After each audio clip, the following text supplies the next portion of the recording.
আমরা ঘুমের মধ্যে নানা ধরনের স্বপ্ন দেখে থাকি, আর সেই স্বপ্নের অর্থও হয় ভিন্ন ভিন্ন। আজকে আমরা আলোচনা করব, স্বপ্নে যদি কেউ শোলা দেখতে পায় তাহলে সেই স্বপ্নের কী অর্থ হবে। আগেই বলে রাখি, স্বপ্নের অর্থ বয়স ও নারী পুরুষ ভেদে ভিন্ন ভিন্ন হতে পারে।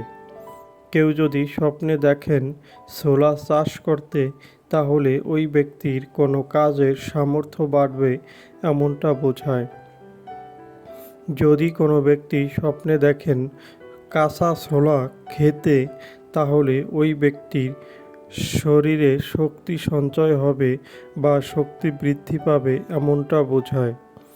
যদি কোনো ব্যক্তি স্বপ্নে দেখেন ছোলা সেদ্ধ করতে, তাহলে ওই ব্যক্তির মনের ইচ্ছা পূরণ হবে, এমনটা বোঝায়।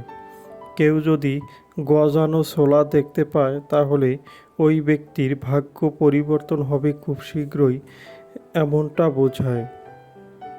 যদি কোনো ব্যক্তি স্বপ্নে দেখেন ছোলা কিনতে, তাহলে ওই ব্যক্তির আয় উন্নতি বৃদ্ধি পাবে, এমনটা বোঝায়।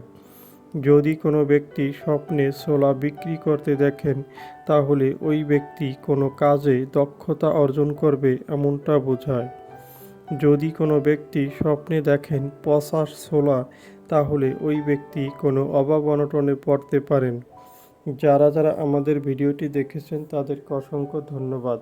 সবার কাছে অনুরোধ থাকবে, আমাদের চ্যানেলে নতুন হলে আমাদের চ্যানেলটি সাবস্ক্রাইব করে আমাদের পাশে থাকার জন্য।